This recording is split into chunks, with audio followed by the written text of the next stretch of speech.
Om Janmadhyasya yatonvayadhitarata-charte savidnaswarat tene brahmaridaya adikavaye muyyanti yat suraya tejo varimridam yatha vinimayo yatra trisargo mrusha dhamna svena sada nirasta kuhakam satyam param dhimahi. We are studying Srimad Bhagavata Mahapurana,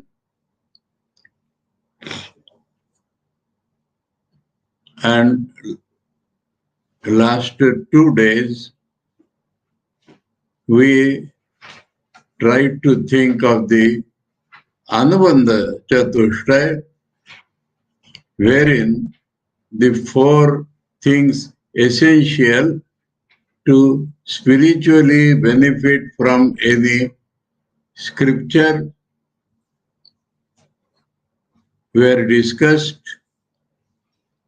Let us in short remember those and then proceed with the text of Bhagavatam.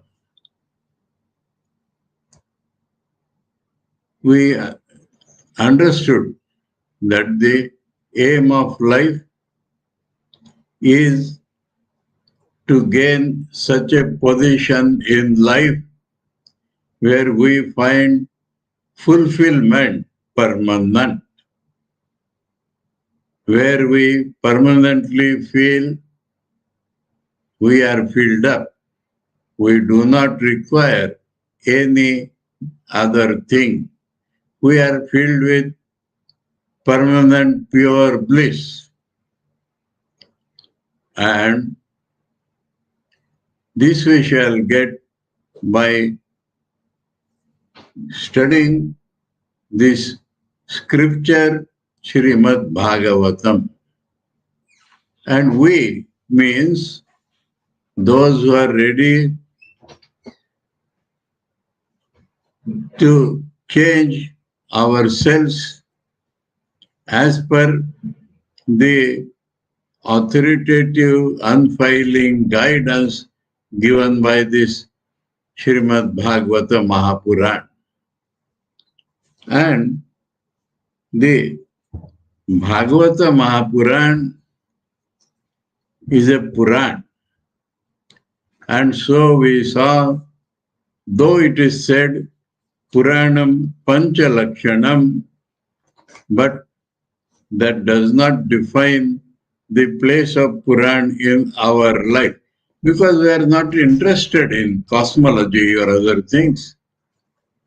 And so we thought of what Swami Vivekananda tells us about Puran, that type of scripture which is secondary to Vedas and which tells the truths embedded in the Vedas in diffuse language, and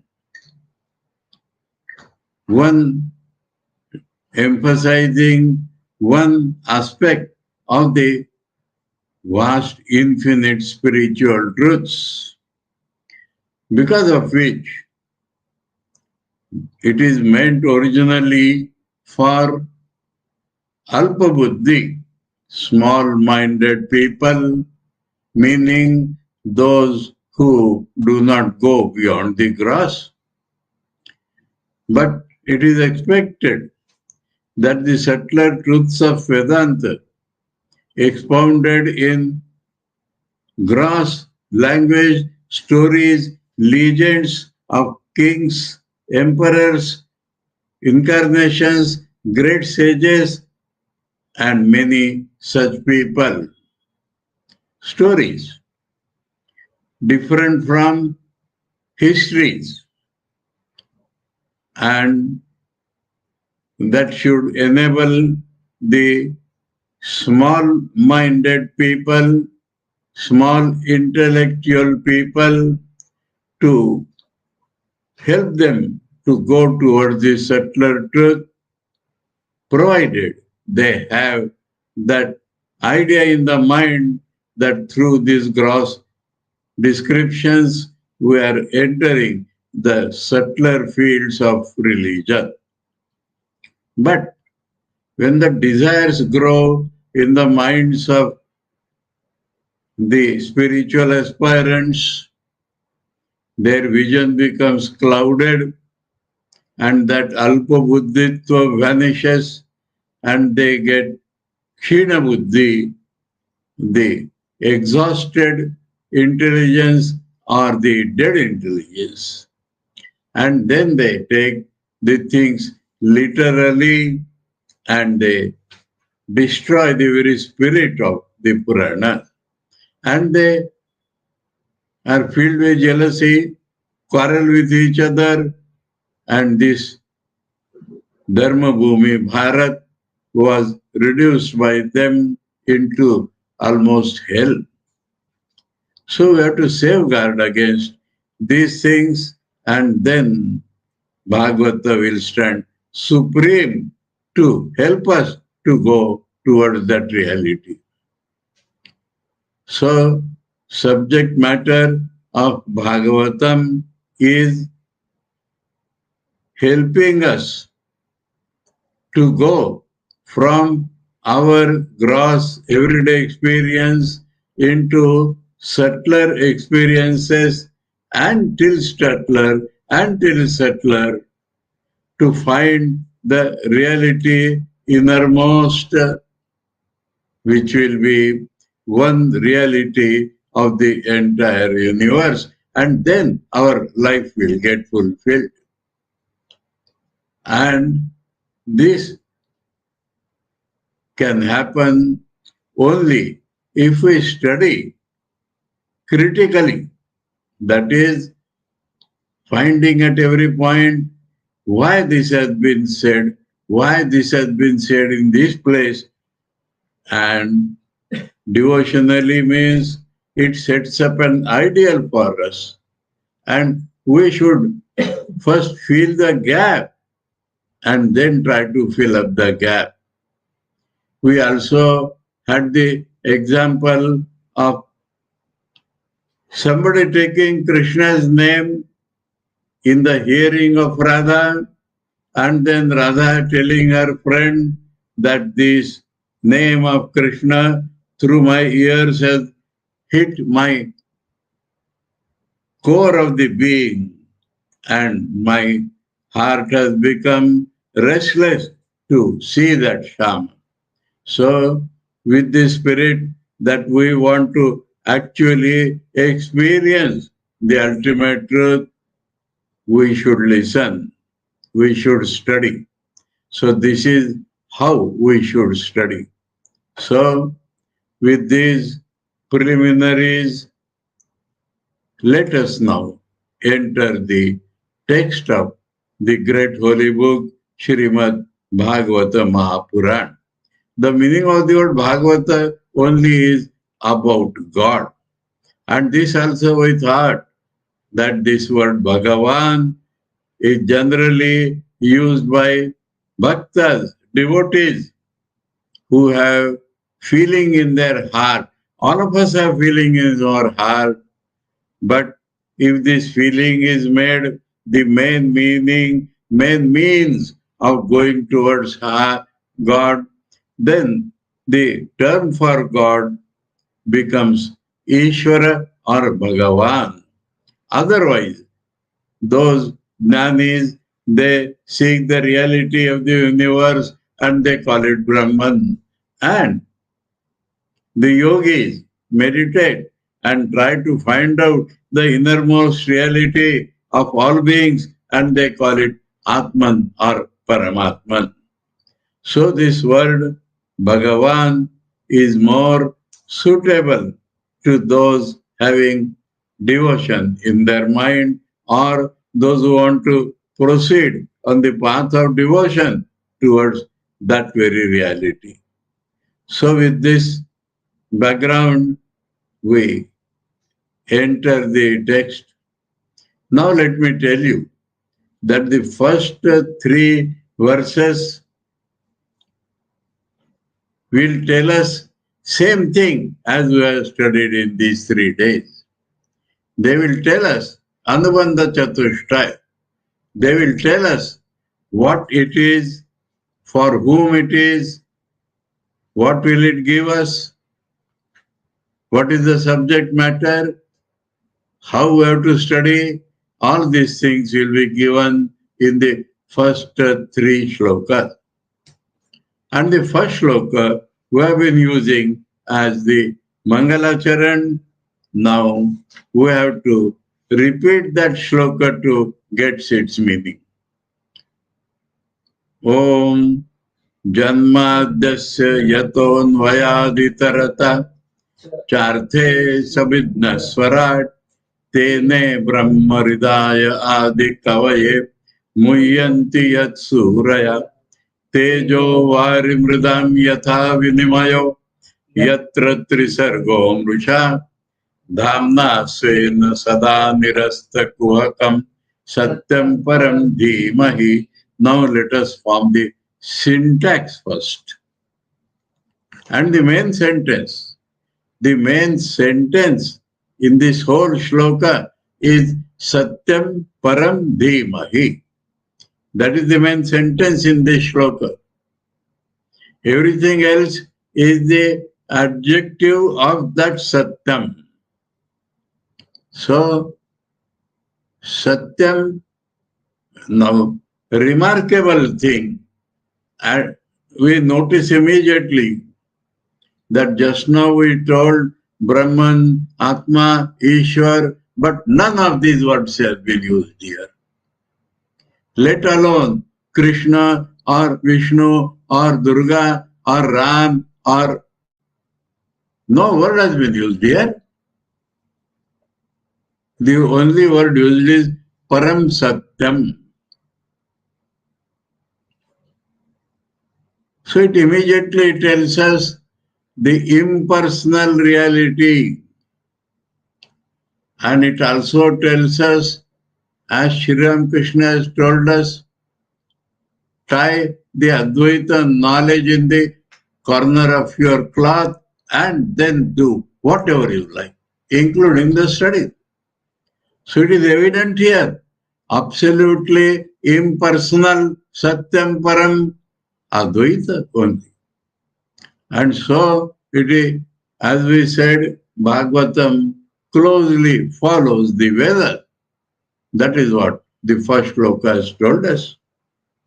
So, Param Satyam means the absolute truth, the transcendent reality, the supreme reality, which is both transcendent and immanent, which is everything that we see and which is beyond everything that we see. So, now let us go. Dhimahi means we meditate upon. Now, who is we here?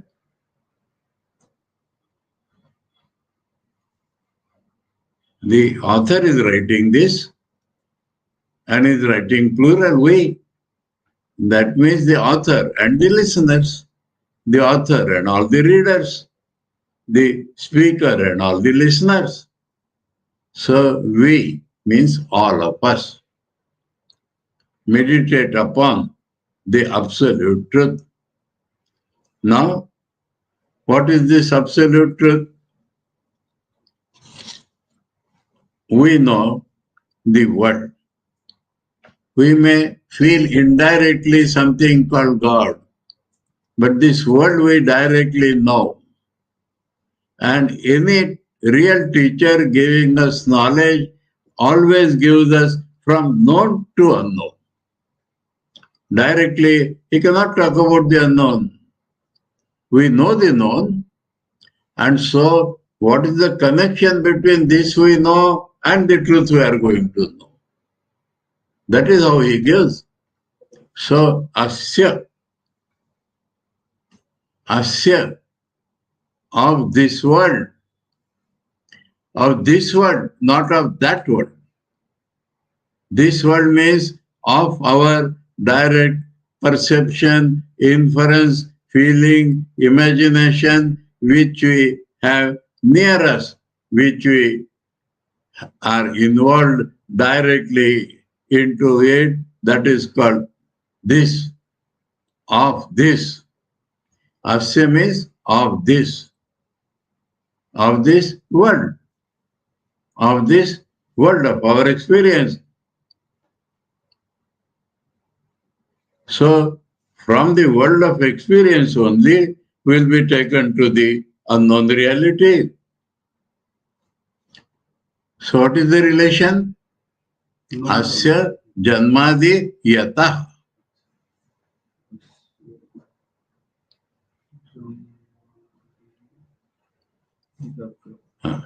Now, janmadi,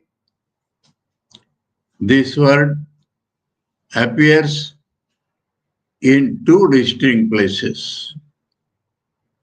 One is Yaska's Nirukta.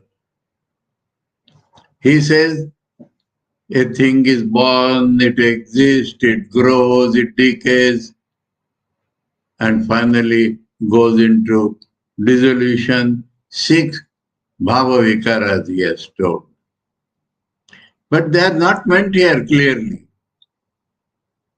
because they happen only when the world is existing in this Sthiti-kala. But the entire world of ours, Janma Adi, appears in the Upanishads.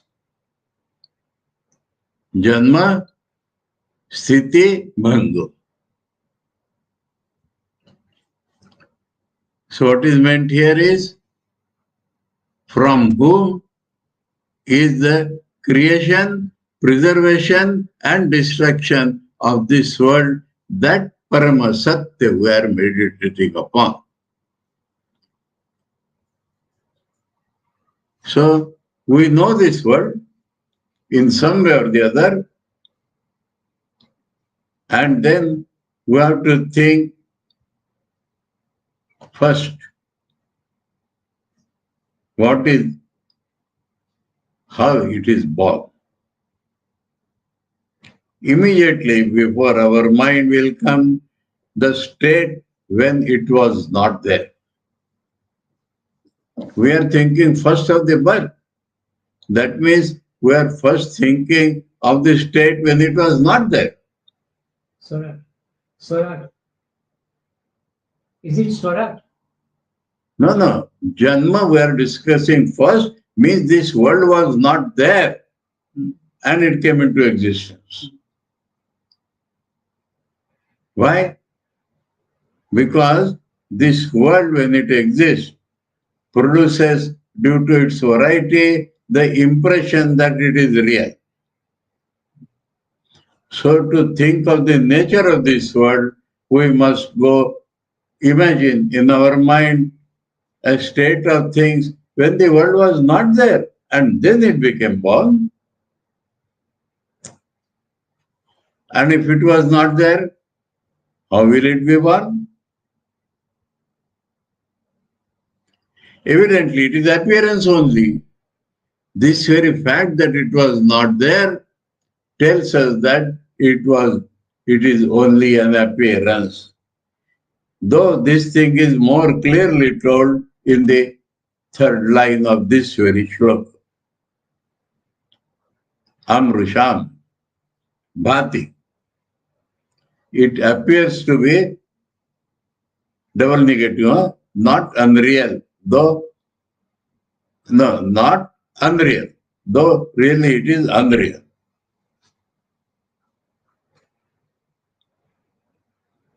So that is told there.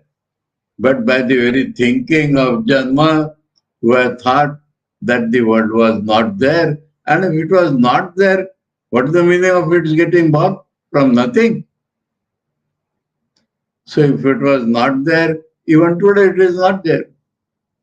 But it is an appearance. Though it is not there, it is an appearance. And then it is continuously changing. There is nothing which is continuous in this world. Only change is continuous. There is no continuity. But it appears to continue. So, amidst this variety, there appears to be some sort of rules and laws and all that. So they must be due to the origin is one. Because the origin is one, there appears in this world certain laws. It appears as continuity. And so, when the world is existing, instead of the variety impinging upon us to feel it real, we should understand that this continuity or oneness is only due to the origin one. The origin is one without a second. And so this second point, to think of this world or through this world to think of the reality. First we thought it was not there and it became born. So by this we thought the reality has to be there. The reality has to be there. It cannot be born from zero. So there is some reality. That is how we get connected to the reality by thinking of the origin of this world. And by thinking of the oneness or continuity appearing in this world, again, we are connected with the reality because the reality is permanent, unchanging. So this world appears to be continuous. And then one day we find the world vanishes. Everything in this world vanishes. Changes, vanishes. We see a tree, it was not there, it became born, it grew, it stayed for maybe 300, 400 years and it collapsed. So when we think that this world will collapse one day, then again we are reminded that where it goes back to reality. And that reality never changes. And that reality, Satyam Param Dhimahi. We meditate upon that reality, from which is this Janma, Sthiti, Bhanga of this world of our daily experience. Now, reason, logic, how do you say that it has come from that reality? Anvayat itaratascha. Anvayat itaratascha.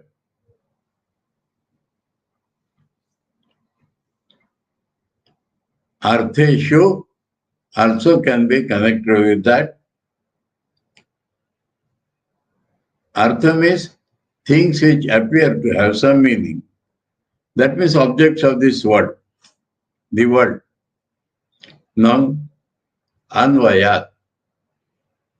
That means that reality can be felt feeling this world. This world appears real because we have seen that the world is unreal, but it appears real because the reality is filled always. That is what we call immanent God. Immanent. So the presence of the reality can be felt in this world always. That is Anvayat. Anvaya means agreement in presence. World exists because it exists. World exists so long as the reality exists. And reality always exists. And then Itarata, Itarata is called Vyatireka, Anvaya and other.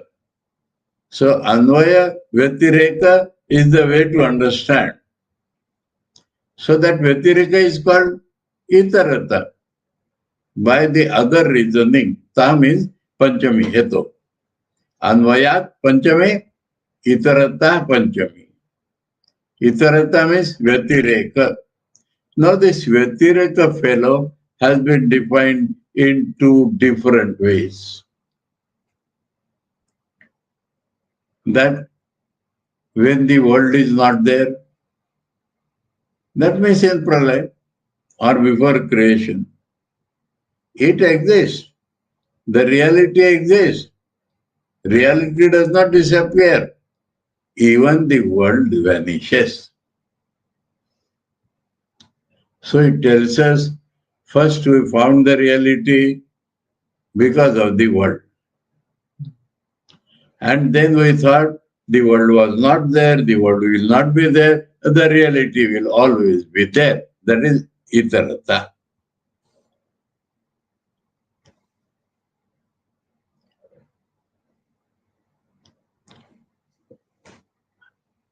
Now, what the books tell us, in the absence of this world, no meaning. Like that. Second meaning will be, suppose we imagine. Suppose in our imagination we take away the reality. In our imagination, then there will be no world. That is Itarata. Vyatireka means world exists because the reality exists. And one will not be existing if the reality will not exist in our thought. Reality will never non-exist. But logic, if we want to complete, that we think, suppose there is no reality, world will collapse immediately. So this is one meaning. And second meaning is, even when the world collapses, the reality does not change. So Vyatireka means, even when the world vanishes, the reality does not change. Secondly, if we imagine the reality to be not there, then the world collapses. So in two ways, we have thought of the reality through this word. Okay? Anvayat itaratascha artheshu. Artheshu means about the objects of the world, or about the world as it appears. Okay? Then Janmadi asya yata anvayat itaratascha artheshu. Abhigga. Abhigga. Now comes that word. Abhidnaha and Swarat. Abhidnaha and Swarat are the characteristics of that Param Satyam. So we are talking of Satyam, truth, reality. It should not mean that it is bereft of consciousness. Generally, reality, truth, so it appears some substance without any consciousness. Only reality. So, avidna, it only is the knower. It only is the full, real knower. Sarvajna. Now, what is its implication? Each individual appears to know something. But the actual knower is he. If that Chetan would not have been there in us, same Vatirik, then we could not have known anything. So the actual knower, this is the factor which is leading us to devotion. We appear to know things through our sense organs and reasons and all that. But the real knower is he. Through us, he is knowing. Through I, you, he, she, it, he is knowing different things, not I, you, he, she, it. So this is the meaning of his being avidya. Full, real knowledge is his. So in other words, we call him Sarvajna. Okay.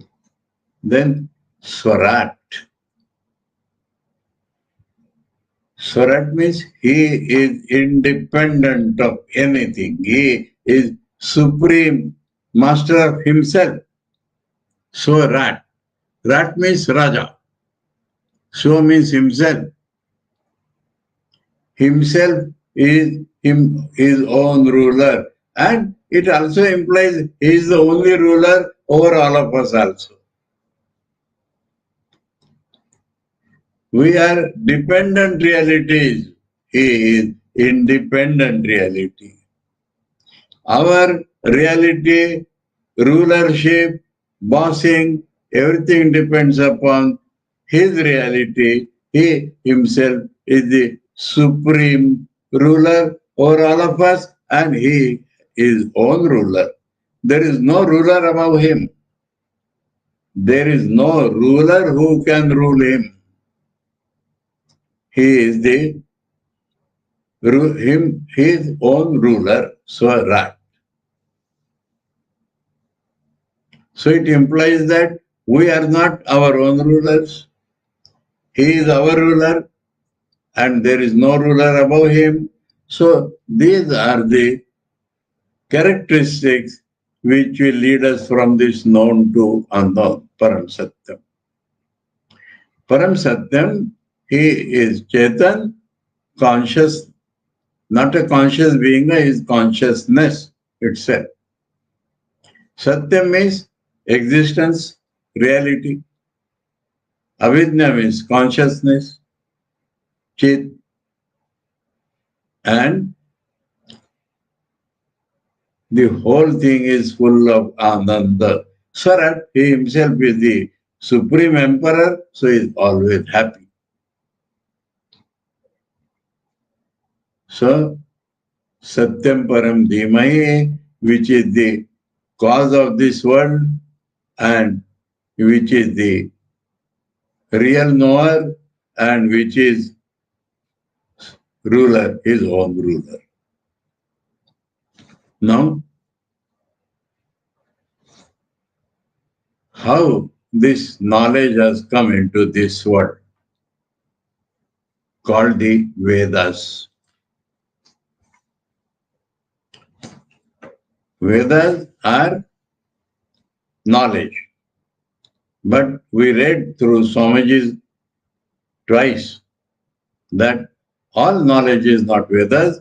The knowledge which gathers through five senses and reason is called science. And the subtler knowledge, which is not gained by the five senses, that is Vedas.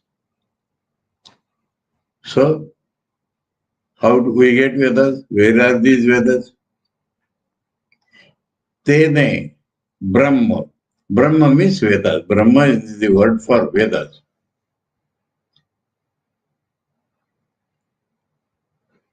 Tene means extended naturally.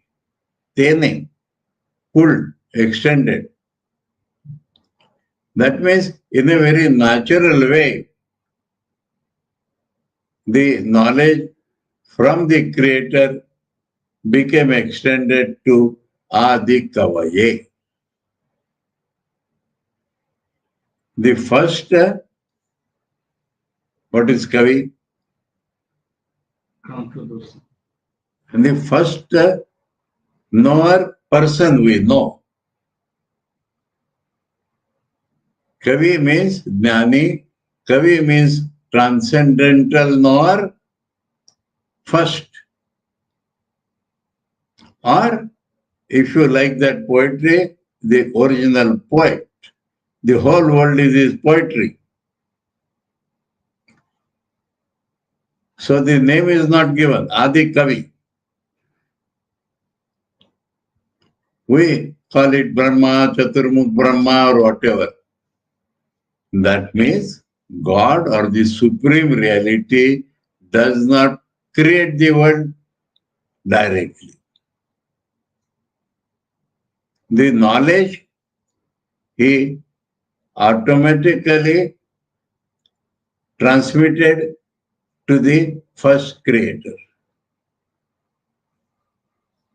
So the impersonal appears to be personal.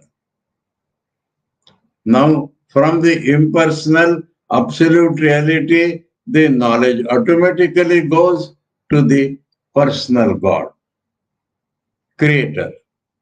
So when we say creator, he appears to be a person.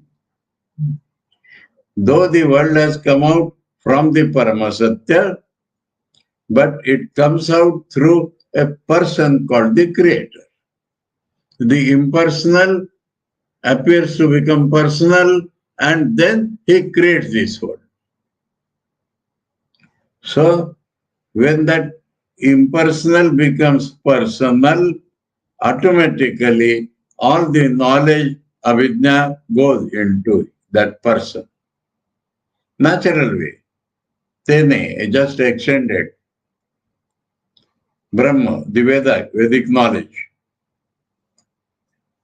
Ya means that that Paramasatyam is being described further and further. Paramasatyam asya karanam yaha. Brahma means Veda, subtler knowledge. Adi kavaye tene, extended in the most natural way.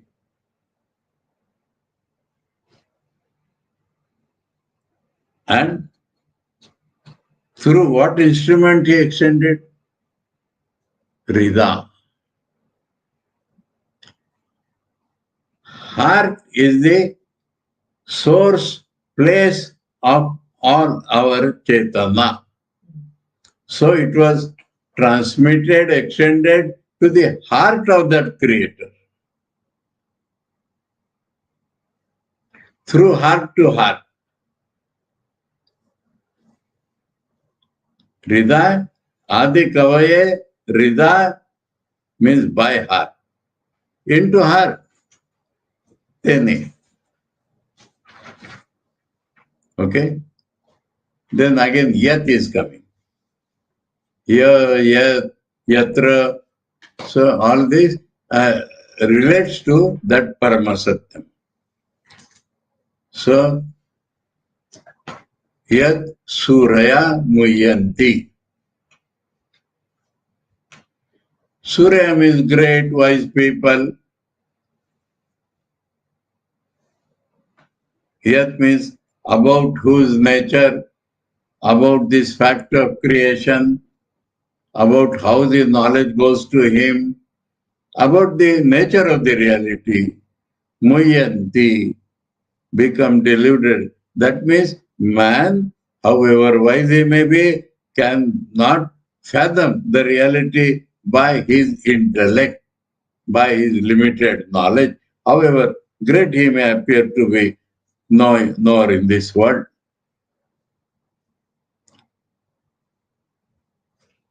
Yat means yatra.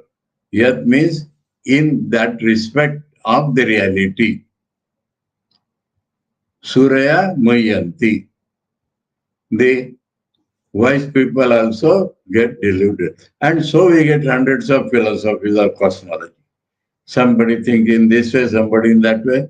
All only guesswork.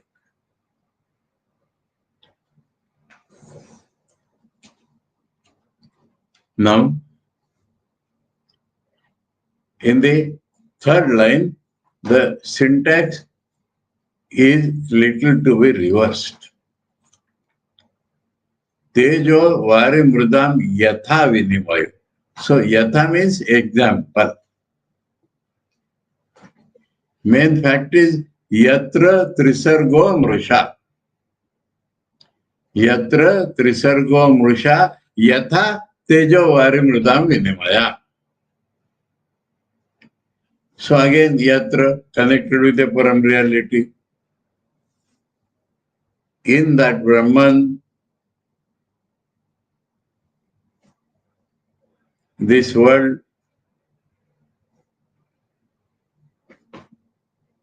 tejo, no. Yatra trisargo mrusha. Now this trisarga can have several meanings of triplication. Trisarga, we can take it, this creation, sarga means creation. This creation consisting of sattva-rajatam. This creation consisting of past, present and future.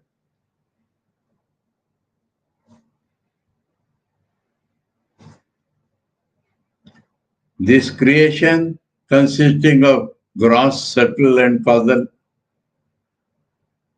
So this creation entire, that is the meaning, Trisargo. Yatra amrusha. Now certain words in poetry are to be supplied. Yatra amrusha bhati, appears to be real, amrusha, non-unreal. Implication is that though it is unreal, otherwise where is the question of amrusha bhati? So in him, this world appears to be real, though it is unreal. Now, how it is unreal, though appearing real? For that, examples are tejo varimridam yatha vinimayo. Understood? So, yatra trisargo mrusha yatha tejo varimridam vinimayo. Vinimaya means change, substitution. This appears as that. That appears as that. Tejo vari mridam. Tej means the luster. Vari means water. Mridam means clay. Now the luster of the sunlight appears as water. Where? Desert. In the desert, the sun shining on that sand appears, it is water.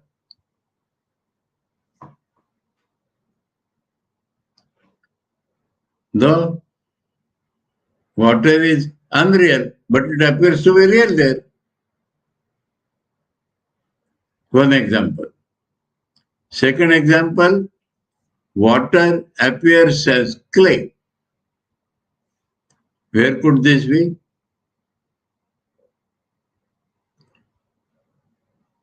It refers to in Indra's palace and in the palace built for Pandavas by the god's architect. He constructed in such a way that water, but it appears as if it is glass or clay. And then the Kauravas went, they thought it is plain walking, and they went into water. And the other place, in that very palace, clay appeared as water, and there they withdraw their dhotis to walk carefully, thinking it is water, but it was clay. So these two examples appear to be from that famous legend, famous history, part of history. Such a palace was built. The architect Maya created Maya Sabha. And that was the thing there. So a reference is to that. Otherwise, you can find anywhere those who have gone to Amarnath, in between there is Ananta.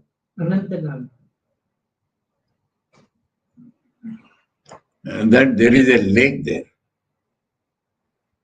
That Ananta Jheel. If you see, it is molten glass, water, but so steady and shining blue, it appears as if glass is there, though it is water. So that is another place where this appearance comes. I have seen it, so I am telling you. Clay appearing as water, yes, after rainy season, we see so many colors on the street. That street itself appears as water with colors. Anyway, so you have to imagine that Pandava story is very famous on this. But if you have seen elsewhere, you can imagine that. Shine or luster appearing as water is definitely desert. And water appearing as clay appearing as water. Vinimay, this is called Vinimay. Substitution.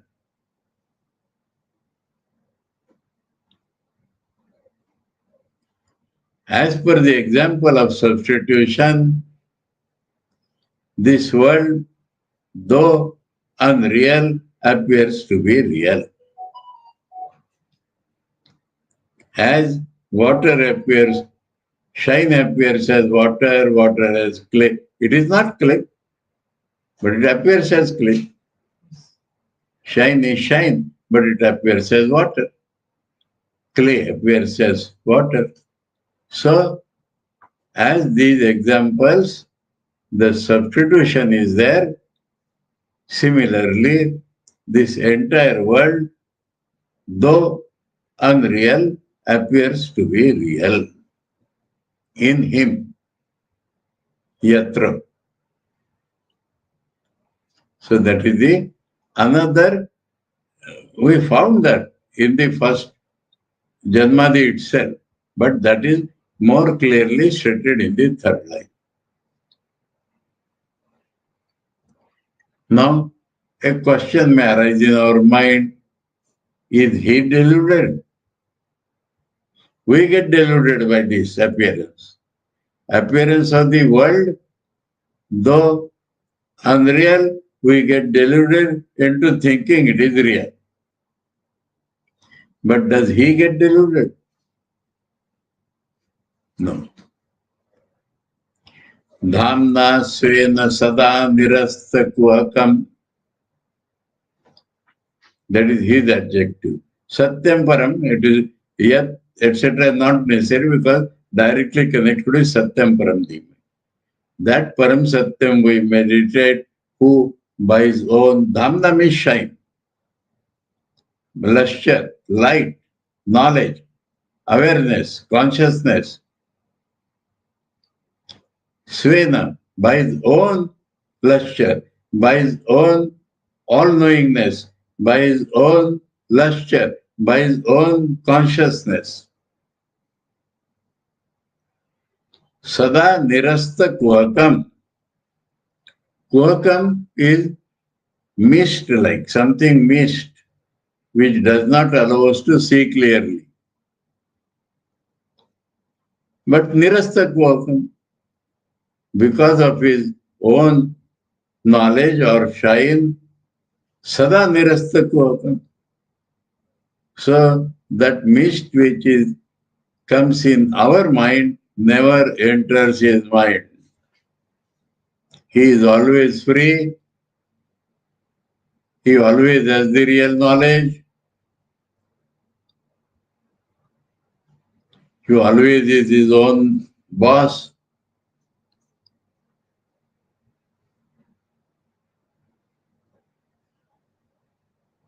Now, so this shloka has told two things.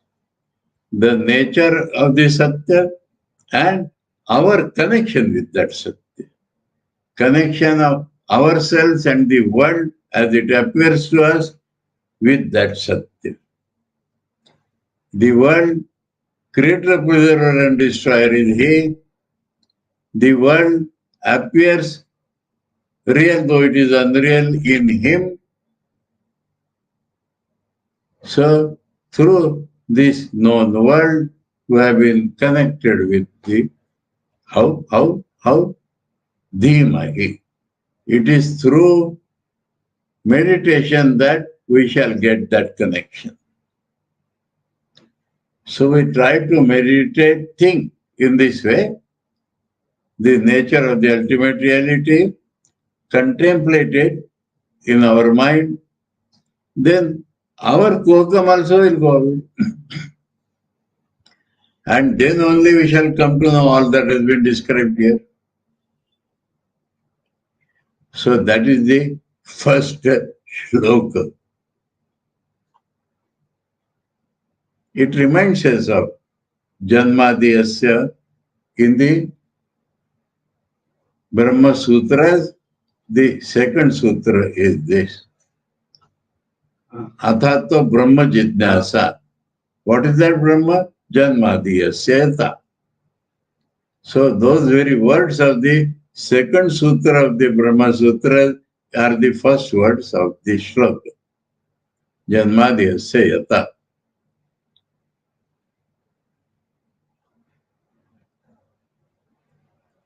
Now, connected with this book now.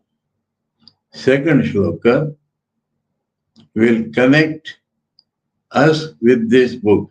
We thought of the subject matter, na? That subject matter will be told in the second shloka.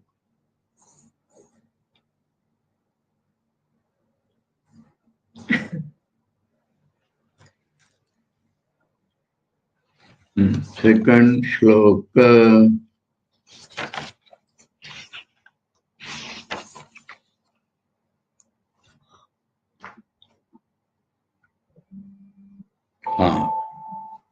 Second shloka, let us read first. Dharma, na? Dharma. Atra, later on. Yes. Dharma projita kaitava atra nirmatsaranam satam.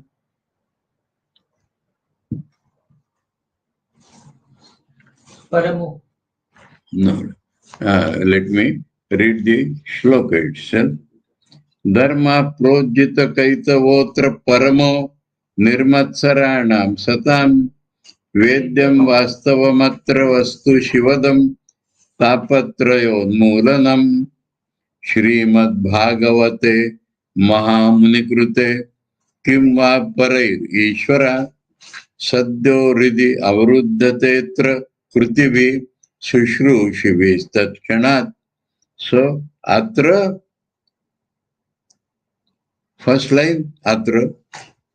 Atra, Paramo Dharma, Projita Kaitava, Paramo Dharma, Satam Nirmatsaranam, Paramo Dharma, Atra. Vidyate. So, verbs will be have to be inserted everywhere. Then again Atra, second line. Atra means in this book. Atra means in this Bhagavata Mahapurana. So it is telling the subject matter of the book. Atra Vedyam Vastu Shivadam Tapatrayonmulanam Vastavam Atra Vastu. So here is that Vastu, real Vastu,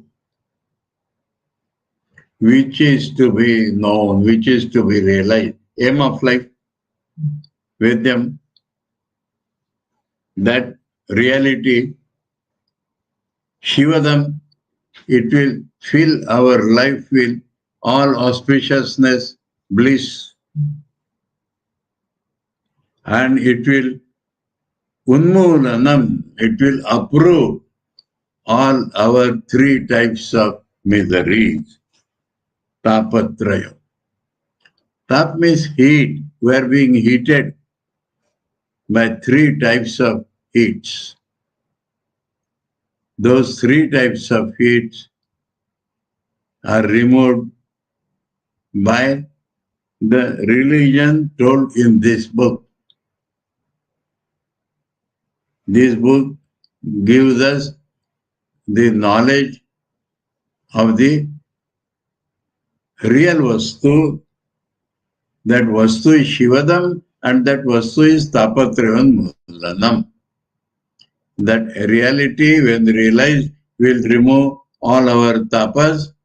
That reality, when realized, will give us life becomes blissful, Shivadam. Now, that Atra is defined in the third line. Here means Srimad Bhagavata. In this Srimad Bhagavata, Srimad is an honorific. In this book called Bhagavata, here also no name is given. In this book about Bhagavan. And here we are introduced to that bhakti. Because Bhagavan is the word used by Bhaktas. It does not talk of Brahma or Atma here. Atra Srimad Bhagavate. And it is a book. So book has to be written by somebody. That impersonal knowledge Vedas has come to us in the form of a book. Mahamuni. Name is not given. So people have to imagine Mahamuni means Vyasa, Mahamuni means Narada, Mahamuni may be Brahma. The history of the Bhagavatam is that Brahma told to Narada in 4-5 shlokas.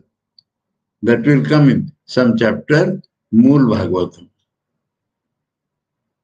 And Narada instructed Vyasa. So that Mahamuni may be Narada. And as we get it, Vyasa told it to Shukla. So Mahamuni may be Vyasa. Generally, Mahamuni is accepted as Vyasa. By mistake, Badara, no. It is Krishna Dvaipaya Vyasa. Mahamuni Krute, then Kimva Parai. Kimva Parai will connect us with the fourth line or with the first two lines also. Parai means other scriptures or other books. Parai, other. Kimva, does any other book give us like that? So it is put in a question akshepa form. Kimva Parai. We are dealing with the Bhagavata. This gives nishtha. Why we require to read other books? When everything we are getting in this Bhagavata. What is Pare you told? Pare means other books.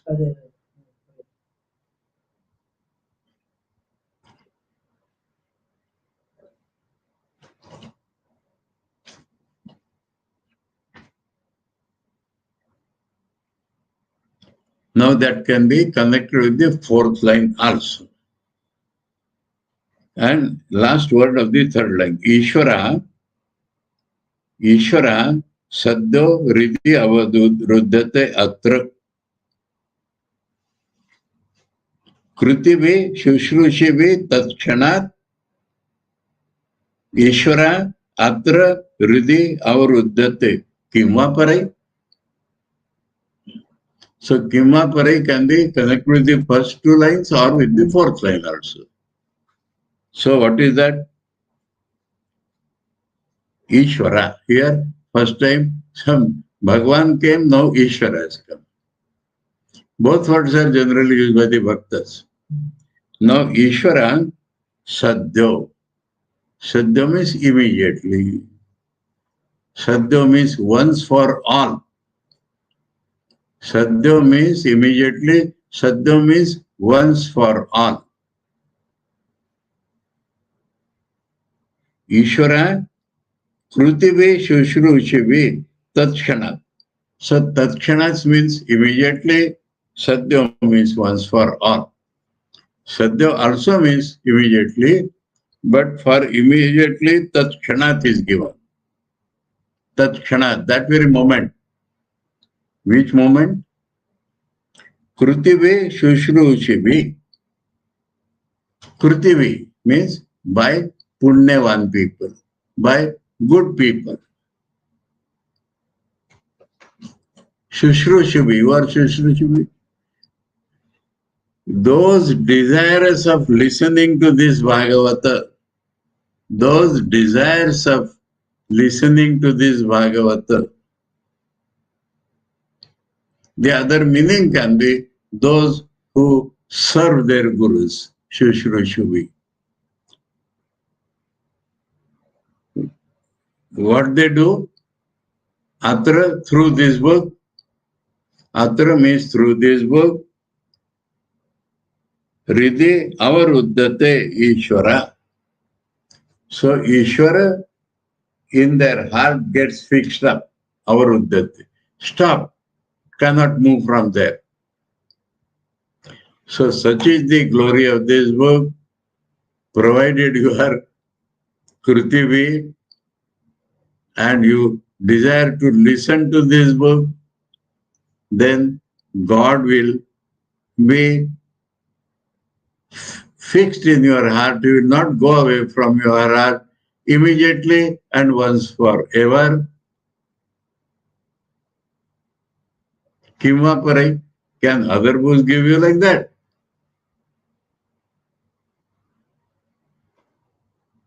Okay? So, third shloka tomorrow. Huh? 3 shlokas will complete this picture of Anubandha Chatushtay. How to receive, that will be in the third chapter. Om Janmadasya Yatonvayaditarata Charte Savidnaswarat Tene Brahmaridaya Adikavaye Muyanti Yat Suraya Tejo Varimrudam Yatha Vinimayo Yatra Trisargo Mrisha Dhamna Svena Sada Nirasta Kuhakam Satyam Param Dhimahi. Om Shanti Shanti Shanti. Hare Om Tat Sat. Shri Ramakrishna Arpanamastu.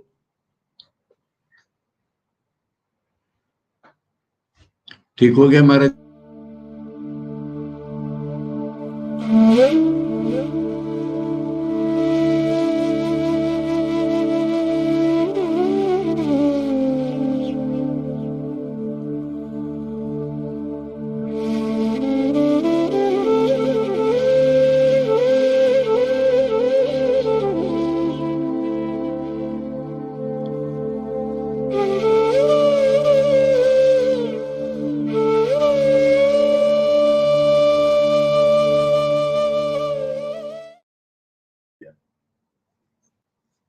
पहले श्लोक के interpretation, ये known to unknown, ये किसी पुस्तक में लिखा ही नहीं है। अरे भगवान की बात करेंगे इस दुनिया की क्यों कर? अरे इस दुनिया की नहीं करेंगे तो भगवान कहां से मिलेगा?